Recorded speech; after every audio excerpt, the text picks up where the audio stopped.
Hey everyone, this is Moshe, the Electric Israeli, and thank you for joining my channel.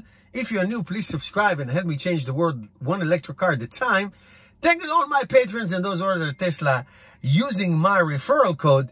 And I just want to do this video. It's based on a very interesting discussion I saw on Autoline YouTube channel. They are really great. And about the struggles of EVs and plug-in hybrids to really make a significant dent in the United States auto market and in the world auto market. Just to give you an example. Now, it's not true for every country, but just to give you a little, two main examples. In the United States, there was a steady rise of sales of hybrid and plug-in hybrid and all-electric cars since, I would say, 2010, 2012, definitely after Tesla came around. Steady, there was more EVs sold every single year. And this year, believe it or not, it went down. Last year, in 2018, in the United States, 361,000 plus cars were sold.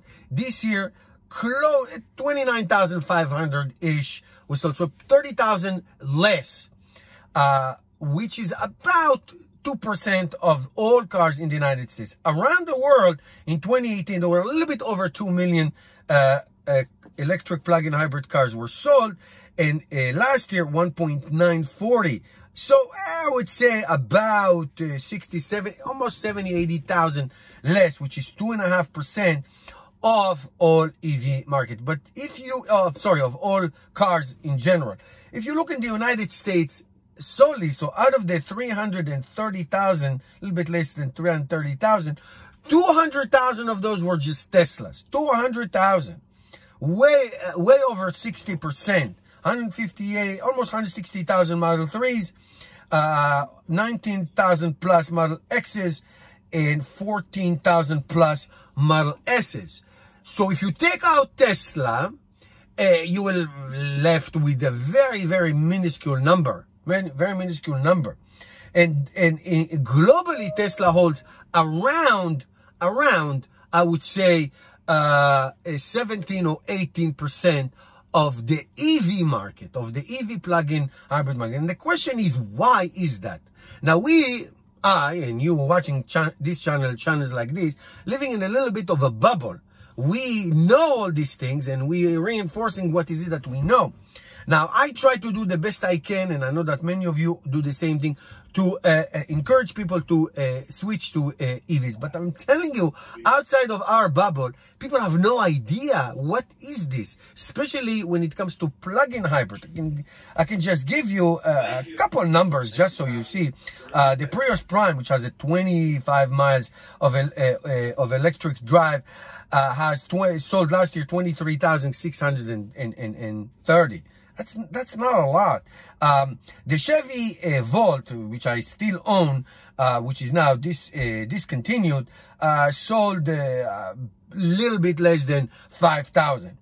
And on and on you go. The Honda Clarity PHEV, 10,700-ish. The Ford Fusion Energy, 7,500. So nobody's buying these things. So I can tell you, doing ride sharing for almost 8 months now, giving hundreds of rides to people. Everybody heard of Tesla. I would say 99.9% of anybody who rode with me in this car was the first time in a Tesla. Some of them ask basic questions. Basic was like miles per gallon. Obviously, nobody knows how to open these doors from outside or inside, but that's another story. So people just don't know. Now, they heard of Tesla, especially if they're in the stock market. They heard about the Tesla stock, so it is a very known brand. So those who are interested in electric cars usually will end up with a Tesla. But the Tesla is a very expensive car. Even the Model 3, nearing 40,000, it is still an expensive car compared to gasoline cars. So people don't know. They're not sure about charging. They don't know how it goes. Plug-in hybrid, you barely sell. People, you have to plug it. The car manufacturers are not pushing them. The car dealers don't know anything about it. And even if they do, they're not trying to sell those cars. So what I'm saying to you, there is such a long way. And I'm telling you, the Ice Age, the Ice Age, the internal combustion engine is not going anywhere anytime soon. Now, Norway, as you know, the government, when the government gets involved in encouraging and incentivizing these, people by default do it because it's a great incentive. Norway can up to 50% of all cars sold, and they're moving on towards 100% of electrification. I read yesterday that the city of San Diego is going to disallow buying a gasoline car that is cost more than $50,000 to eliminate the gas guzzlers. I mean, government can do things like this and encourage people to buy cars. Tesla is very unique because Tesla is such a beautiful car, and if people hear about it, people see it, and people, you know, get excited. But that's why they sell so many, and it's such a great product once you get into it. You know, I encourage and I convince so many people that I know and people that I don't even know to buy a Tesla or an electric car. But most people don't know. There is so much more that needs to be done.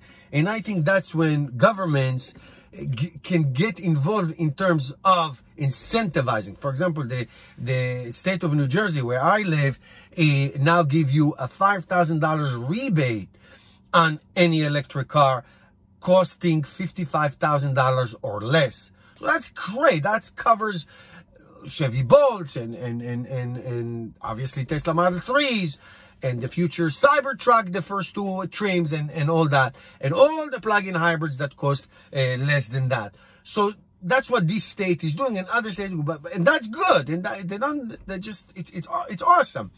So, but other than that, especially in the plug-in hybrid, people don't understand it, don't know what that is, and they understand that hybrid. Toyota sold tens of millions of hybrids. Plug-in hybrid, do I have to plug it? If I don't plug it, what do I do? Still, the education is very, very, very challenging. Okay, guys, let me know what you think. Thank you for watching. I'll see you tomorrow.